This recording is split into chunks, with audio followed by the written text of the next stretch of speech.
Aviva and Tessa, there you are. Aviva and Tessa, your Divrei Torah were both really emotionally insightful and nuanced and mature. From the fear of failure to the value and perils of complaint, you took on topics that everyone can relate to in a way that brought us to another level of understanding. Your two messages also go together really beautifully. Let's start with you, Aviva. You're saying that complaining isn't necessarily bad. If it's emotional, habitual, and not about conditions that can change, then it can lead to negativity and inaction. But if it's reasoned, and especially if it's actionable, it can draw attention to what's unacceptable and inspire change. And then Tessa, you're talking about a specific instance of complaint.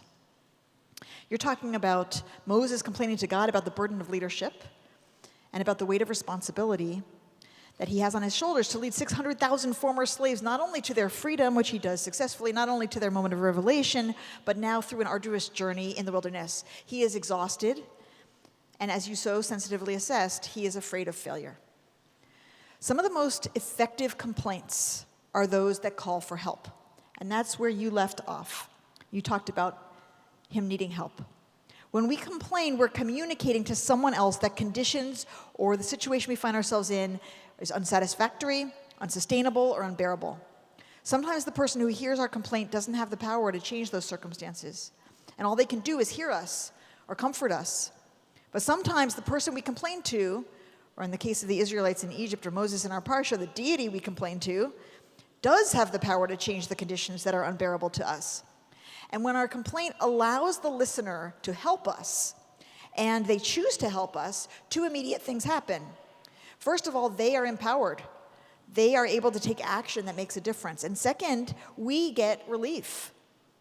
The Israelites get freed from bondage. Moses gets 70 new elders to share the burden and alleviate the risk of failure. Why then are so many of us so reluctant to ask for help? What gets in the way?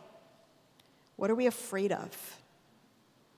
Let's see if we can gain any insights from this story of Moses asking for and getting help, which follows the section that you focused on, Tessa.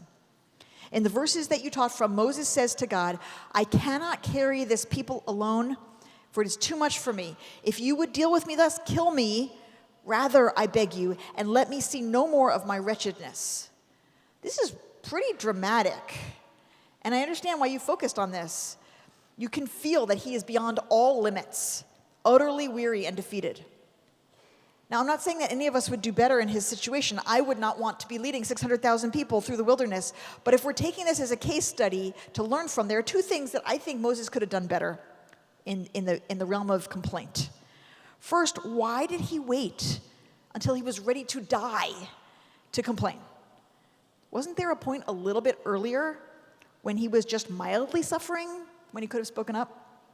And I raise this because I think many of us can relate to this. How often do we wait until we are completely past our limits to say anything? And often by the time we do, we're overly dramatic and emotional. We're less likely to be able to point to the specific reasons for our complaint, as you talked about, Aviva. And we're less likely to be able to name what we need. And that links to the second potential improvement in Moses' complaint. Note that Moses did not directly ask for help. He didn't say, "I can't do this on my own, please appoint people to help me." Instead, it was implied, and gratefully God understood and gave him what he was asking for. But even better would have been if he could have said, "This is too hard for me. Can you please appoint people to help me?" That likely would have been more possible if he'd asked earlier when it was less dire. So maybe Moses was slow to complain because he felt like he should have been able to do it on his own. Maybe he thought God expected that of him after all. Maybe he felt that it meant that there was something wrong with him, something lacking, that it meant he was a failure. That was your perspective, Tessa. Maybe he wanted to hide that he was struggling because he was afraid of God's judgment or of the people's judgment. Don't we sometimes do that? Don't we want to sometimes show other people that we're strong and capable and not want other people to think that we're weak or needy or a failure? Maybe he was afraid that if he said what he needed, God would say no. And then where would he be? It's vulnerable to admit that you need help. And then if the other person doesn't want to help you in the way that you're asking, you might feel both weak and isolated. Maybe Moses thought that it was safer to hint at it and hope that God would understand what he needed. Don't we sometimes do that? Don't we sometimes hint around our needs instead of saying them directly because it's just too scary to say them? It's also possible that he took a long time to complain because he didn't even know that he had reached his limits. Maybe he wasn't good at identifying his limits. Maybe we can relate to that too. You're going along telling yourself, I'm fine, I'm fine, I'm fine, and then suddenly you realize, I am not fine. Critiques of Moses aside, his complaint effectively was a cry for help, and it worked.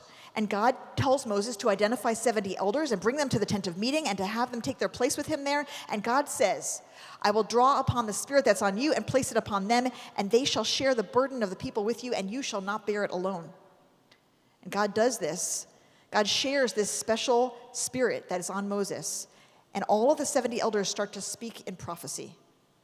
They now have some of Moses' power. This points to another reason why we might be reluctant to ask for help. Moses might have worried that he'd become less special. When it was just him alone possessing God's Spirit, along with that great burden came uniqueness. Moses was extraordinary. No one else was like him. I'm sure that everyone marveled at his special relationship with God and the special spirit that was upon him. And now it was shared. Don't we sometimes fear this when we're asking for help? We give up being a hero. We give up standing out as exceptional. We give up being the one who can do it all on their own, maybe even being a martyr. When we let other people in to help us, they take on both the burden and the credit of any accomplishments that come. It might seem that we'll be a little more ordinary and a lot more vulnerable. And here is where Moses' character really shines through. Because when two people who are not among the 70 elders start to speak in prophecy, Joshua, Moses' protege, gets alarmed. He says, how dare they? Who do they think they are? Basically is what he says. But Moses says to him, are you wrought up on my account? Would that all of Adonai's people were prophets, that Adonai put the divine spirit on all of them. And here we see what makes Moses truly exceptional. It is not that he has something that others don't. It is that he has no desire to guard his special status. Instead, he understands that everyone will be better off. He too will be better off if they share it with him.